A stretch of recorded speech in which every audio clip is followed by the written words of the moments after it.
As you are a brand new player progressing through Dungeon Defenders 2, one of the things that you will quickly realize is shards are the building blocks of the entire game. Having the correct shards you need are really what's going to get you started. Nothing else matters when you are first starting the game.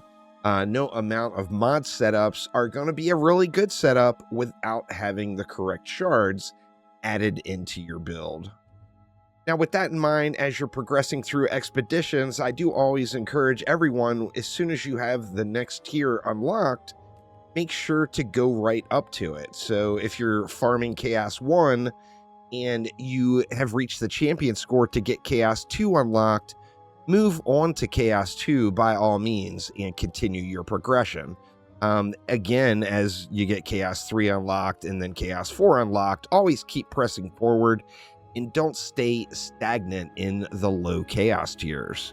Now, the reason I say this is there is no shortage of grind in Dungeon Defenders 2, so don't get your grind started too early. If you grind too hard in Chaos 1, you may be a little bit burnt out when you get to the point where the real grind starts in like Chaos 8, 9, or 10, and may not be as encouraged to continue your experience. Now, there is one exception to this rule, and that is, once again, it comes back around to shards. Getting the correct shards you need in a tier is absolutely crucial. Now, although I do never, ever encourage anyone to grind campaign maps for any reason whatsoever, there are a few key shards that you can pick up as you are going through the campaign. First off, we've got Fortification. Fortification is not a shard you are really going to use at end game.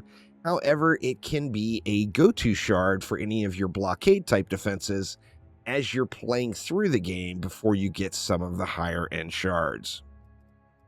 Defense crit damage is not a super effective shard to be in campaign, because your defense crit chance is going to be really awful at this point.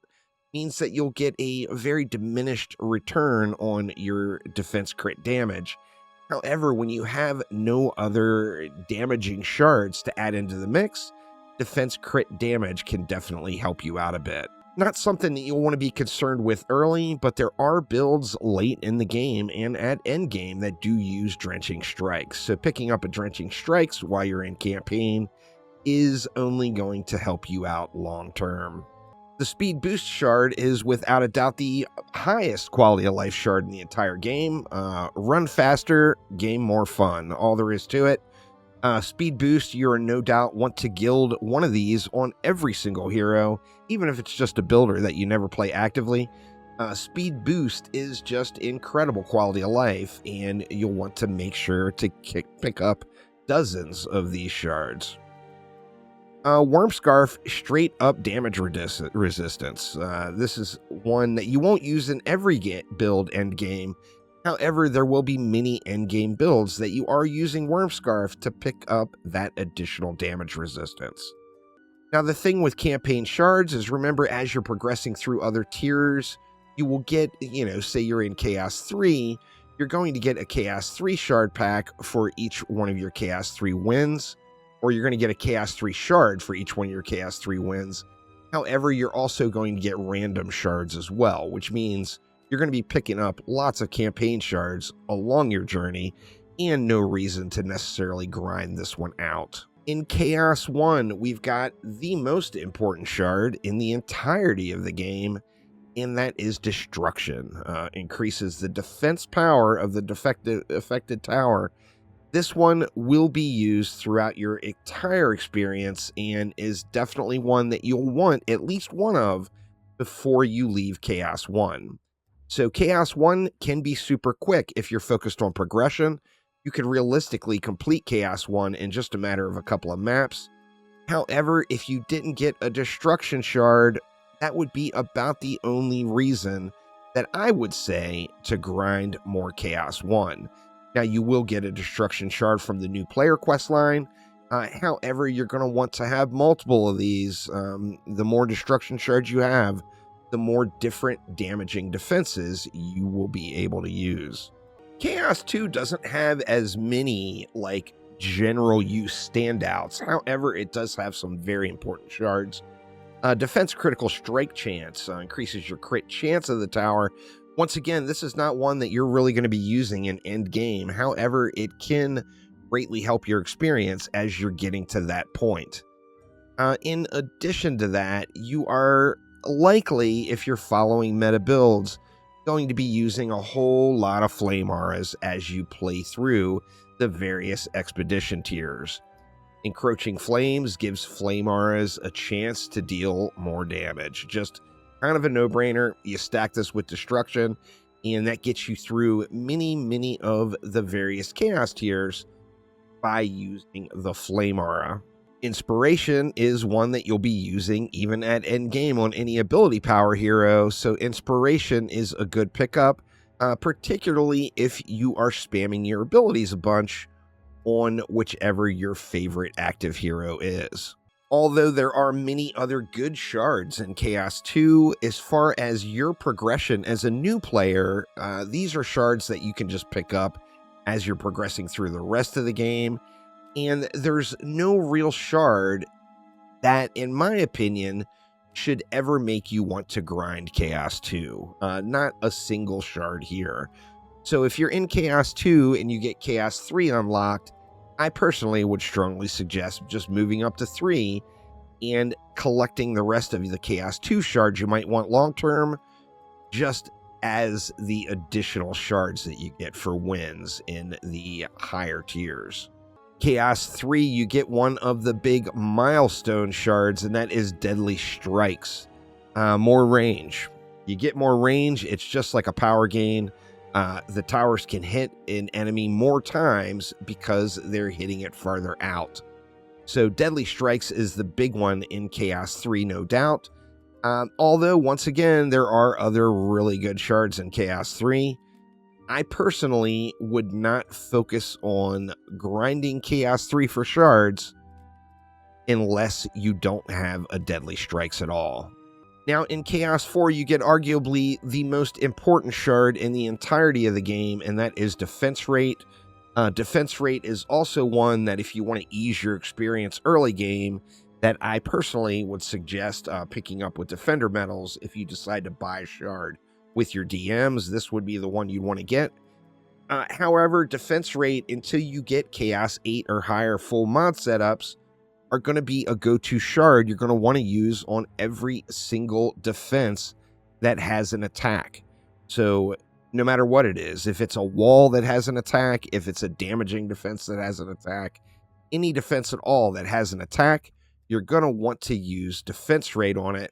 Defense Rate is absolutely huge, and like I said, in my opinion, the most important shard in the entirety of the game, particularly as you are progressing.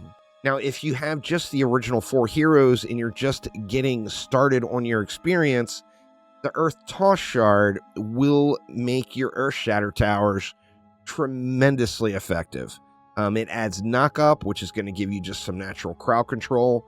The Earth Shatter tower itself from the Apprentice hits really hard, so giving it some internal crowd control is just an absolutely incredible thing. So once again, when grinding Chaos 4, I would definitely go after Defense Rate, and then Earth Toss is a very strong second alternative. And as with the other tiers, although there are lots of good shards throughout Chaos 4, those are the big ones, and mainly that Defense Rate. So when you get Chaos 5 unlocked, it is definitely time to just move on to the next tier. Now, Chaos 5 has one particular hero shard, Burning Strikes. You're going to get one of these while doing the new player quest line, but this is not only huge quality of life for dealing with the Drakenlord boss, but it also is just a nice DPS gain for any hero that you're stacking hero damage and focused on the primary attacks. Burning Strikes is definitely one that you'll want multiple of, and you're probably going to want to guild this one, and there's a good chance that you could use this shard in an endgame build once you are finally fully decked out. Vampiric Empowerment is another Chaos 5 shard for defenses. Now, this is kind of a third shard slot. It's not an incredibly powerful shard, but it is kind of a no-brainer go-to in the last shard slot for any defense that you're unsure of what to put there. So Vampiric Empowerment is going to be beneficial to just about any damaging defense in the game, although it won't be the best possible go-to. When you're progressing, it is definitely one that can add a little bit of power. Now, Vampiric Empowerment, I don't think I would stick around in Chaos 5 and grind shards for that one, but if you do pick this one up, it is going to be one you're going to want to keep around. When you get to Chaos 6, you've got a few more really good utility shards, Boosted Power and Boosted Beam. Likely you don't have the EV unlocked by now, so Boosted Beam wouldn't be really effective. However, one thing you will find is boost auras are pretty darn good. So giving your defenses more damage is a good thing, and Boosted Power is one of the meta shards that you will use at very end game on your boost aura. So once again, I don't think I would necessarily grind Chaos 6 for this shard. However, Boosted Power and Boosted Beam are definitely hot shards that you're going to want to pick up at some point as you're playing through the game. On that same note, with empowering or boosting defenses, you will without a doubt be introduced to pylons at some point very soon. Now, the health pylon is one that's very important to use near a blockade. You can increase the defense health of nearby towers, which also increases the defense health of your blockades by a percentage, and that is a hot item. Now, once again, I would not grind Chaos 6 for that particular shard. However, it is definitely a good one. Chaos 7 has some awesome shards as well, particularly focused on endgame builds. These are shards that, once again, I wouldn't necessarily grind the tier 4. However, they are going to be shards you're going to want to pick up. First one is Charge Shot. Charge Shot is going to be a meta shard on most hero damage heroes that you can use this shard on. This shard, of course, only works with a limited amount of heroes. However, if you are focused on a hero damage build using your primary attack and the hero damage stat, Charge Shot can be a tremendous power gain in your build. Now, once again, like I said, I don't think I would grind Chaos 7 for it, as you will be picking up these lower end shards as you progress forward. However, definitely a good one to have. In addition to that, you got the 2 Gambit shards. You've got Power Gambit and you've got Mage Gambit. Now, both of these are going to be in every endgame build. If the build is an ability power build, you're going to want to use Mage Gambit. If it's a hero damage build, you're going to want to use Power Gambit. These are massive gains to your hero damage or ability power. And as I mentioned, they are going to be in every end game build without a doubt. Now, coming back around to pylons, we got the most beneficial, in my opinion, of the non-hyper shards, and that is the power pylon. Now, the power pylon is not one you will use in endgame because you're going to be picking up a better version of this with the destructive pylon shard. However, power pylon can be a tremendous gain for you until you get to the point where you have that destructive pylon unlocked. Chaos 8 does not have any really general use progression type shards. Now, if you've made it this far, you've probably got a pretty good understanding of what you want to have on builds by now. There are a lot of really good hero-specific shards in Chaos 8. However, in my opinion, no real general use shards that are going to be absolutely crucial to your progression getting through the remainder of the tiers. I would guess the 2 standouts in Chaos 8, in my personal opinion, or even 3 standouts, are going to be number 1, Sundering Blow. Sundering Blow is an incredible shard. You will use this in many, many endgame builds. And then Superconductor. You could use this in a lot of ability power type builds at the very end game. Taser Suit is a nice quality of life, low-key quality of life against assassin type enemies. No doubt by now you have found those are very, very irritating. Taser Suit is not foolproof and not really all that great, but every now and then it is going to save the day when an assassin pops on you. Chaos 9 has a few good shards. Now, once again, if you've made it through to this point, then you are likely not in need of this video anymore, as you're going to have a pretty good understanding of what's going on. But some standouts in Chaos 9 would be auto repair system. Any of your wall type defenses, and you want them to have the ability to self-repair a little bit more, auto repair system is going to be what you're going to want to use. In addition to that, you got another one of those could be best quality of life shards in the game, and that's Bunny Hop. You can throw this on a hero that doesn't have double jump and give them double jump. In addition to that, it does give you a small speed boost as well. It's not as good as the regular speed boost shard, but combined with the speed boost shard, this will have you zooming around maps and double jumping up to various parts of terrain that would be unreachable for you without using a hero that has double jump naturally. In addition to that, you've got Hasten, increases attack speed by 10%. If you can use this shard, you likely probably should, particularly if you were using a hero damage type build that's focused on your primary attack. Attack faster, things die quicker. So good stuff there with Hasten. Like I said, if it's a hero damage build, even at end game, you're going to be using this one on every hero damage hero. You've also got critical empowerment, increases your hero crit damage by a percentage. Definitely one that is going to give you a little more juice in the very end game. Venomous Strikes can get a little poison damage out there for you. That, of course, combined with earth damage is going to give you the Petrify combo. This is going to allow you to proc that yourself with your hero by adding poison damage in to just your normal attack. And then in Chaos 10. Chaos 10's got lots of really good standout shards. Once again, you're in Chaos 10 now, so you're going to want to farm them all just to get them. However, there are a few standouts, of course. All for One is incredibly good. It basically combines destruction, deadly strikes, defense rate, and fortitude all into one shard. However, you can only have one of that defense built on the map.